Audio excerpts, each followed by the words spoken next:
For many people, climbing Mount Kilimanjaro would be an impossible challenge. But for motivational speaker Nina Spencer, it was an objective much like launching a new career. She shares her journey in her latest book, A Time to Creep, A Time to Soar, lessons learned for work and life from climbing Kilimanjaro. And she joins us now. Welcome, Nina. Thank you. Thank you for having me. Now, climbing Kili would be, I think it's on a bucket list for so many people. And before we start talking about how you did it, I want to know why. What was going on in your life when you decided to do this? Well, the bottom line part of it was the perfect storm of three life-changing things that happened all at once. First of all, my dear friend of 30 years passed away. 3 weeks later, my only dog I'd ever owned passed away. And right after that, my daughter decided that she was ready to launch into her full adulthood and get a place of her own. So I had this perfect storm of change and transition and emotion that came up for me, and that shook me up, and it made me decide in the end that I needed to do something different too, and change it up as well. And you did the climb for charity. Was that a motivating factor for you? Absolutely. You know, there's always in my heart a desire to be a good international citizen as well as a good member of my city and, I love and my that, country. international citizen. Yeah, good international citizenship. And so therefore, that particular cause of helping to build a women's leadership center for master's studies on the Africa International University campus in Nairobi, that spoke to me so powerfully that in the end, I said, I'm in. And it had to do with helping other women. It had to do with helping other women and helping a continent of women. And so I wanted to know, what's the connective tissue between climbing Kili and your job as a motivational speaker? Well, there's definitely the whole idea of finding a goal, having a dream, and going for your dream, and all that needs to happen between that decision and that end result, that summit. Those are very similar to the messages that come out in motivational speaking in front of audiences to help them take themselves from a place of autopilot, or if they're in a funk, and how do I reach in deeply and pull out some energy or some enthusiasm or renew my love of my work or whatever it is. So definitely there's a parallel there. Now, when you decided to do this, you needed a bit of motivation yourself. Yes. Because some of your circle were like, what are you doing? You can't do this right now. Yes. Were you surprised by that? And how did you take that? Yes, as a matter of fact, there were many people who were, generally speaking, upbeat, forward, hopeful, optimistic people, but yet they articulated so much in the negative when it came to, hey, guess what, I'm going to climb Kilimanjaro. They said things like, are you crazy? You've never even camped before in July in your backyard. Are you sure you can do? Aren't you a little old for this? I got some of that, right? Aren't you a little old for this? Which brings up the whole idea of, well, how old is too old to do something? Because there's chronological age and there's attitudinal age, right? So I definitely I had to deal with some of the negativity. And so therefore in the beginning, Nam, I just told people who I thought would be a cheerleader, who would cheer me on and be part of the dream, not try to pull it down, even though they thought they had my best interests at heart. What type of physical shape do you have to be to climb Mount Kilimanjaro? Well, you know, people who climb Mount Kilimanjaro come in all kinds of shapes and sizes. And many people would be surprised that an average kind of regular person can do it, and then perhaps an athlete might not summit. So some of it has to do with your disposition, just the good fortune of your body and its ability to deal with altitude. And the rest is all serious preparation. It's a law of the harvest. If you take it for granted that, oh, it's just a walk in the park, as some people think, it's just a basic hike, that will be the undoing of you. Well, yeah, you wrote about a world-class tennis player who was just like, oh, it's just a hike. Yes. And they actually didn't end up making it. And they were going around the same time. They went 4 weeks. She went 4 weeks before. Yeah. And you were like, if she can't do it, I can't do it. Well, sure. Yeah. Then you get pretty scared and think, oh. But the reality was that we trained so hard, and I trained so hard. 7 months I prepared. every weekend up to Algonquin Park or some part of the Bruce Trail, or even a local hike somewhere in the Don Valley or High Park or whatever in my own community of Toronto. And that helped me prepare. I was doing 40 to 50K a week, as much as I could on rough terrain, learning how to even drink 4 to 6 liters of water. You have to train to drink 4 to 6 liters of water. Before you did this, were you like an outdoors type? No, and that often surprises people. I do have a history as a teenager of being a competitive figure skater and then turned professional. But the reality was, in my later years, I had not kept up that kind of enthusiasm for sport. And so I was starting from ground zero. I outfitted a whole new hobby. And you also, I guess, because you did figure skating before, you have that competition streak, perhaps. Sure. Yeah. What impact does, we were talking before about how when you started, some people were saying, oh, you can't do this. What kind of impact does that have on someone when someone else says that you can't do something? Well, for me, it's, I'm going to show you. Oh, yeah? Just watch me. Remember that line. Yeah. Watch me. Yep. I don't think any of us, and myself included, do not want to be judged by our covers. And yeah, I do the stockings and the high heel shoes and the suits and so on because it's the nature of my work when I'm on platform. But I'm more than that, and I think we're all more than that. And so therefore to be defined by, oh, you can't do that, you're too princessy or too whatever, too because people haven't, too girly. as if the girls can't do those kind of things. Precisely. I believe in it, as I said, law and the harvest. Slow and steady wins the race. Sow your seeds here, you'll get your crop there. And so I thought, well, I'm going to train. And as a matter of fact, on the very first day when I started declaring that, guess what, I'm going to Kilimanjaro, a few of my friends said, well, you'd better train. One of the people that I spoke with said, my aunt did it last year, and she told me no matter how hard you try, it won't be enough, no matter how hard you train. And that put me into overdrive in terms of, well, how does she know how long I'm going to good for train or you, whatever? because some And people so, it might make them withdraw and say, oh, I must be crazy, let me not do this. So you arrive in Tanzania. Yes. But how did you handle the anxiety of what you were about to do?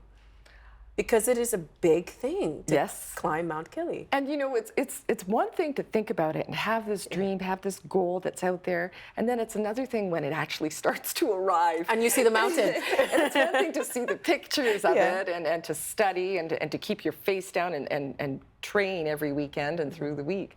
But it's another thing when you're on the bus and you see the mountain for the first time. It truly is an OMG moment. What have I got myself into? Yeah. And even though there's still time to get out, you know you won't. I knew I wouldn't. I'd invested all that time. I'd spent all that money on hiking equipment. You know, I was going in, right? Yeah. So it's truly, Swahili said, poli poli, slowly. Yeah. And so that's what it is. It's one moment at a time, one step at a time, one day at a time. And we're well supported by a good training group, a good trekking company and so on. So there's a lot of trust that goes into it as well. Just all you have to do is show up and be willing. And do your best. And do your best. You write 42 lessons in your book. We're going to go through some of them. All right then. And how they can be applied to your personal and professional life. The first one that we wanted to talk to you about is listen to your inner voice. Yes. All the shoulda, woulda, couldas that so many of us go through, we can minimize those. We may not be able to completely eliminate it, but we can minimize those if we would just start to listen to our inner voice. Our hunches work for us. I believe that too. The second one, be a good follower when required. Absolutely. Yeah. Now, there were all kinds of people. There were 14 of us to start off with, and by the time we summited, there were 13. And it was the whole spectrum of the professional realm. There was a speaker, that's me, a history teacher, a captain of industry in film business and commercials, a labor lawyer, a wealth management person, and so on. There were all these different kinds of people. And they were bosses back home in Canada or wherever they were from within the country, Ontario, Toronto, whatever. But while you're on the mountain, you're not a boss. You may be the boss at your work, maybe, but you're not the boss everywhere. And the people that fared best were the people that recognized, here I'm a follower, and if I want to summit, I will do as I'm told, when I'm told to do it. I will be a follower, I will play my slot, and I will play my slot well. To let go and let others, and let the other people, the support staff there, the trail guides there, be the ones that are the bosses, the leaders. Because in this situation too, climbing up that mountain, it can be a life or death situation if you're not following the advice of the professionals there. Literally, not just emotionally, literally. People do die on the mountain. It's not huge numbers, but every year, 40, 50 people. You must do as you're told. And the people that had the hardest time were those that had difficulty taking direction. The third one we'd like to talk to you about is leaders have feet of clay too. What do you mean by that? Every day we would follow one another in single file, and the leaders would be leading, of course, and then each one of us would be behind. And every now and then there'd be an opportunity, we would rotate position, and I would be the person directly behind the leader.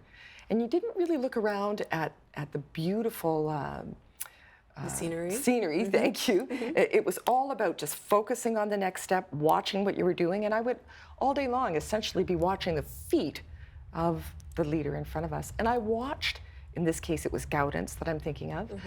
Gaudens stumbled and fell as many times as well. But what he did for me was allow me to see what not to do. And sometimes our leaders go ahead of us so that they take the fall, they take the hit to blaze the trail, and then we get to follow behind quite smoothly and much more easily. Leaders have feet of clay too. Oh, wow. The fourth one is protect your sense of humor.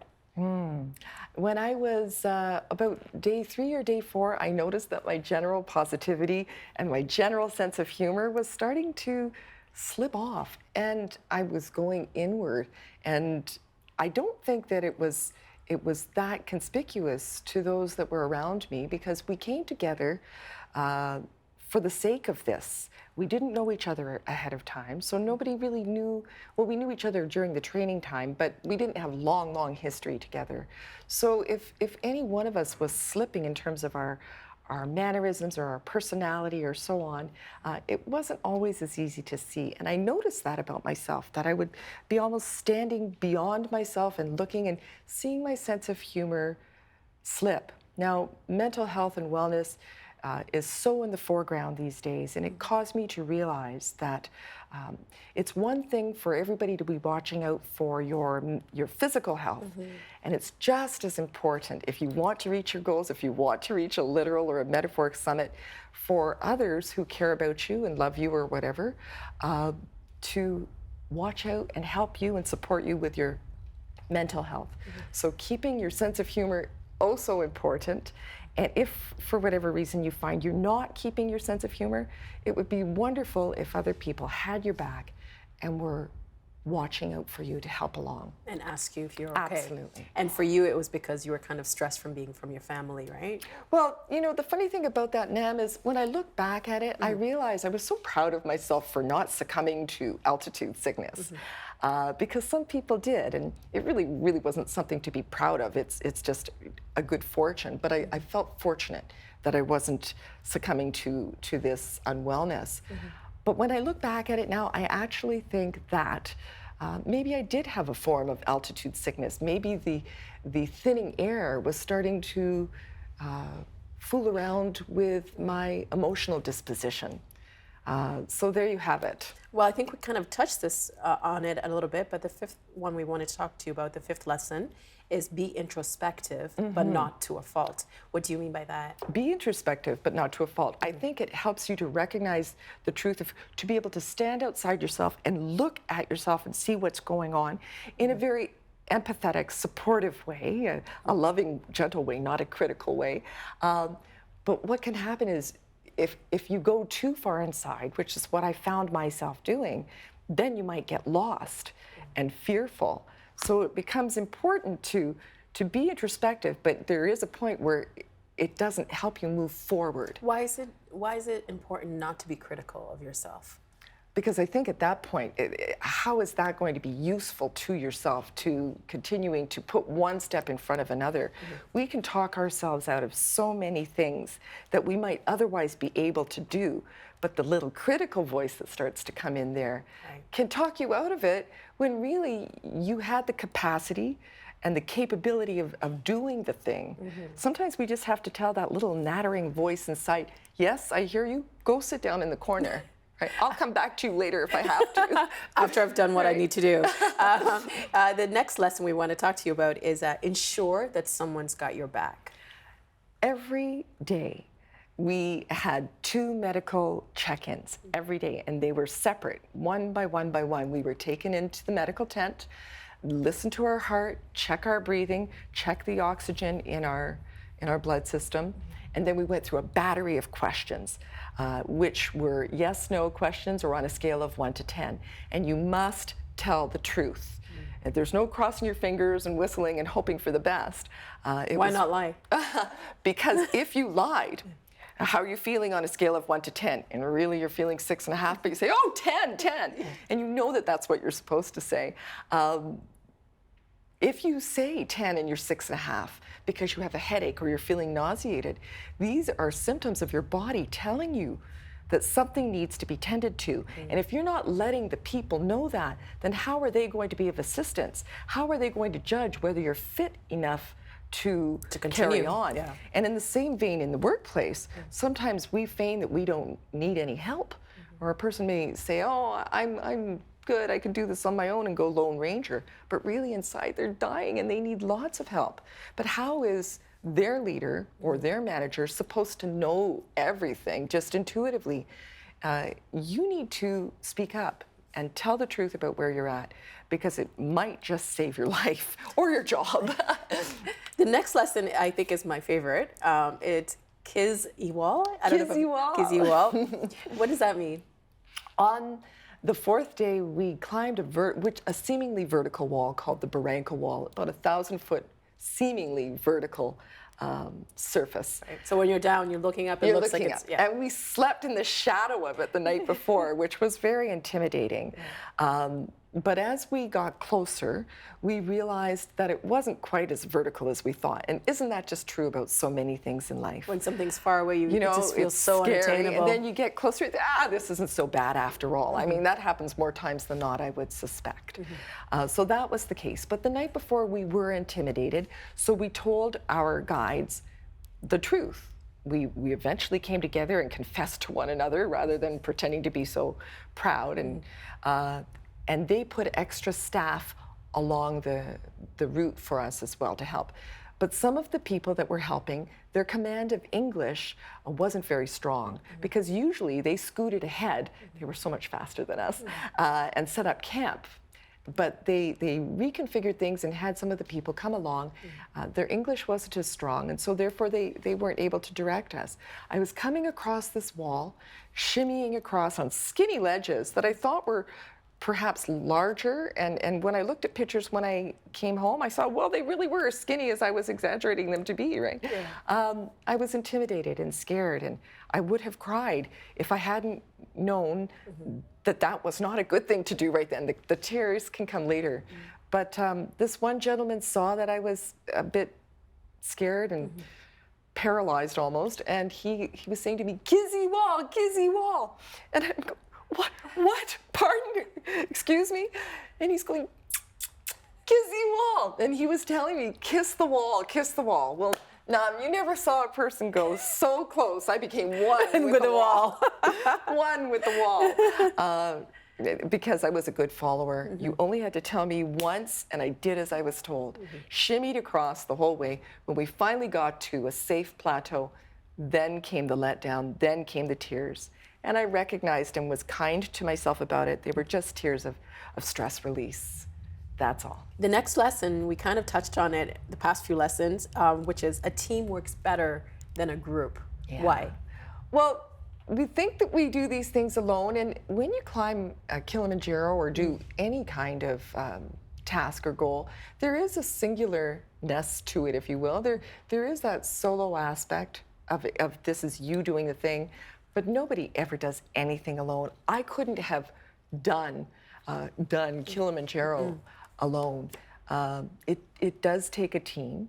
I talk about people get on an elevator in the morning and they get off at the same floor, but they may be going to different jobs, and it's just an accident that they're on that elevator that morning, and the next day it's reconfigured. That's a group.